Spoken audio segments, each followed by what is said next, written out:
জুলাই সনদ বাস্তবায়ন না হওয়ায় একে অপরকে দোষারোপ করছে রাজনৈতিক দলগুলো। জামায়াত এনসিপির দাবি, সরকার কৌশলে জুলাই সনদকে পাশ কাটিয়ে যাবার চেষ্টা করছে। আর বিএনপি বলছে, জুলাই সনদকে নিয়ে অস্থিতিশীল পরিস্থিতি সৃষ্টির পায়তারা করছে জামায়াত নেতৃত্বাধীন 11 দলীয় জোট। আদিত্য মামুনের রিপোর্ট। 2025 সালে 17 অক্টোবর জাতীয় সংসদ ভবনের দক্ষিণ প্লাজায় উন্মোচন ও স্বাক্ষরিত হয় আলোচিত জুলাই সনদ। রাষ্ট্র সংস্কার এবং গণতান্ত্রিক রূপান্তরের বিভিন্ন অঙ্গীকার এতে অন্তর্ভুক্ত করা হয়। সরকার গঠনের পর 2026 সালের 29 মার্চ ত্রয়োদশ জাতীয় সংসদে সনদ বাস্তবায়ন নিয়ে আলোচনা শুরু হলেও বাস্তবায়নের রূপরেখা নিয়ে রাজনৈতিক ঐক্যমত্য গড়ে ওঠেনি। সেটার ভিত্তিতে সংস্কার চাই। এ অবস্থায় এনসিপির অভিযোগ, জুলাই সনদ বাস্তবায়নে সরকার গড়িমসি করছে। দল হিসেবে তারাও সনদ বাস্তবায়নে আপাতত ব্যর্থ হলেও ছাড় না দেওয়ার অবস্থানও আছে। 2/3 পাওয়ার ফলে বিএনপি এখন আসলে ধরাকে সরাজ্ঞান করতেছে। জাতীয় নাগরিক পার্টির পক্ষ থেকে আমাদের তো এটা একদম first and foremost agenda. July সনদ বাস্তবায়ন, গণভোটের রায় বাস্তবায়ন এবং বিচারের দাবিতে আমরা কর্মসূচি রাখবো। এটা আলটিমেটলি হবে এবং এটা পরবর্তীতে যখন হবে খুব ব্রুটালি হবে আর কি। সেটা কীরকম হইতে পারে এখন বললে অনেকে বলবে যে বারবার অভ্যুত্থানের কথা বলে, হুমকি দেয়, সেটা হয়তো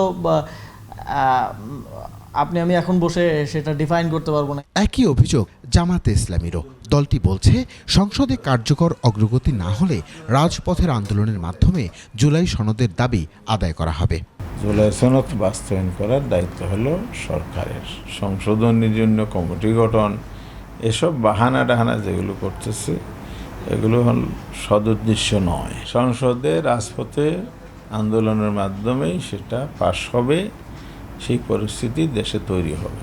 তবে বিএনপির বক্তব্য ভিন্ন। দলটির দাবি, সরকার জুলাই সনদ বাস্তবায়নে আন্তরিক, বরং এ লক্ষ্যে গঠিত সংসদীয় কমিটিতে যোগ না দিয়ে বিলম্ব করছে জামায়াত এনসিপি। জুলাই সনদ বাস্তবায়নের পথে তারাই কিন্তু একটা দীর্ঘসূত্রিতার পথ তারা তৈরি করছে এবং তারাই কিন্তু একটা প্রকারান্তরের প্রতিবন্ধকতার সৃষ্টি করছে বলে আমি মনে করি। তো যে সময়ে সংবিধান সংশোধনের কমিটির জন্য নাম চাওয়া হয়েছিল, সেই সময় যদি দিয়ে দিত তাহলে সেই কমিটি এতদিনে অনেকগুলো বৈঠক করে সংবিধান সংশোধনের লক্ষ্যে হয়তো ঐকমত্যেও তারা পৌঁছাতে পারত।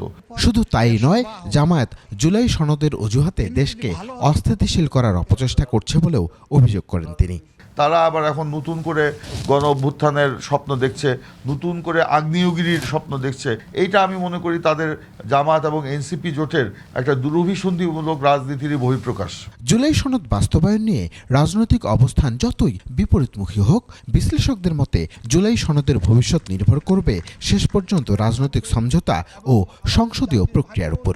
রাজপথ নাকি সংসদ, কোন পথে মিলবে সমাধান, সেটি এখন দেখার বিষয়। আমরা সবাই জানি। আদিত্য মামুন, 21 টেলিভিশন, ঢাকা।